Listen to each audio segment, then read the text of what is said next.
Hi hello வணக்கம். இது உங்கள் சிவி ஜோன். எல்லாரும் எப்படி இருக்கீங்க? இப்போ பார்த்தீங்கன்னா இந்த மார்னிங் ஆக்டிவிட்டி டாஸ்க் தான் போயிட்டுருக்கு.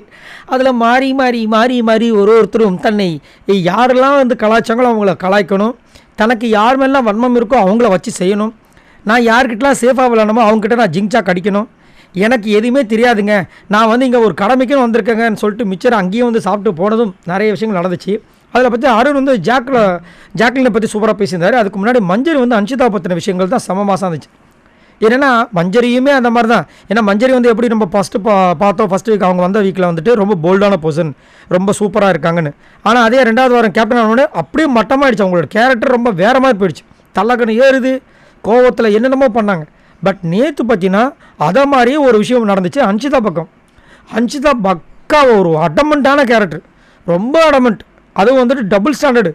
ஃபஸ்ட்டு வந்து மஞ்சரி போய் நார்மலாக கேட்குறாங்க, எதுக்காக நீங்கள் என் பொம்மையை வைக்கல அப்படின்போது, இல்லை தீபக் என்ன சேவாகணுன்றாங்க. அப்புறமா கொஞ்ச நேரம் கழிச்சு அவங்க வன்மம் போர்டு வெளியே வந்ததுக்கப்புறம் என்ன பண்ணுறாங்க, நீ சொன்ன பற்றியா ஒரு வார்த்தை அது என்னை குத்திருச்சு, இது பண்ணிருச்சு அது பண்ணிருச்சுன்றாங்க. என்னடா இது? அப்போ அது வேறு, அப்போ இது அதைத்தான் இங்கே வந்து மஞ்சள் வைக்கிறாங்க. அன்ஷிதாவை பற்றி நான் பேச போகிறேன். தன்னை ஒரு தூய ஆன்மாவா, அன்பும் பண்பும் பாசமும் இருக்கிற ஒரு பொண்ணா தன்னை காமிச்சதுக்காக இது வரைக்கும் விளாண்டாங்க. அது உண்மையாக போயான்றதுக்குலாம் நான் போக வரல. ஆனால் அதை நீங்கள் தெரிஞ்சுக்கிட்டா போதுன்ற மாதிரி சொல்லிட்டாங்க. ஆனால் எல்லா மனுஷங்களும் மாதிரி எனக்குள்ளே ஒரு பக்கம் இருக்குது, அதை வந்து நேற்று ப்ரூவ் பண்ணிட்டாங்க. அது எனக்கு பச்சையாக தெரிஞ்சுது.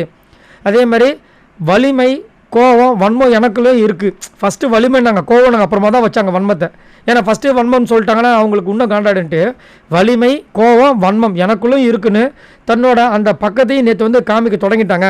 இதைத்தான் நான் இங்கே சொல்ல வரேன். ஸோ ஸ்டார்டிங்கில் தூயமாக இருந்தவங்க இப்போ வந்துட்டு வன்மம் அந்த ஒரு அடங்காமல் போகிற ஒரு விஷயம், அடமெண்ட்டான விஷயத்தை வந்து காமிக்கிறாங்க அப்படின்ற மாதிரி சூப்பராக வந்து பேசிட்டு போனாங்க. ஸோ நீங்கள் உங்களோட கருத்து சொல்லுங்கள். மஞ்சரி அன்ஷிதாவதி பற்றி பேசின விஷயங்களும், மன்ஷிதான்ற பாருங்க மஞ்சரி எப்படி நீங்கள் நினைக்கிறீங்க? ஏன்னா இது ரெண்டுமே இவங்க இப்போ மஞ்சரி வந்து அன்ஷிதாவை சொன்ன மாதிரி தான் நம்மளுக்கும் மஞ்சரி வந்து கண்ணுக்கு தெரிஞ்சாங்க. பட் நேற்று டாஸ்க் வச்சு பார்க்கும்போது நம்ம அன்ஷிதா வந்து இந்த மாதிரி நம்ம நினச்சே பார்க்கல, தூய அன்மாவாக தான் இவங்க சொன்ன மாதிரி நினச்சோம். பட் கடைசியில் பார்த்தீங்கன்னா இவ்வளவு இதுவாக இருப்பாங்க நான் நினச்ச கூட பார்க்கல. ஆனால் நிறைய பேர் வந்துட்டு சூப்பர் கேமுன்ற சொல்கிறாங்க. சரி, ஓகே, சூப்பர் கேம் பற்றி நீங்கள் என்ன நினைக்கிறீங்கன்ற சொல்லுங்கள். இந்த மஞ்சரி சொன்ன விஷயங்கள் கரெக்டாக இல்லை அன்ஷிதா வந்துட்டு உண்மையிலேயே மஞ்சரி சொன்ன மாதிரி தான் இருக்காங்களா? மறக்காமல் கமெண்ட்ஸ் பண்ணுங்கள். பாய் நண்பர்ல.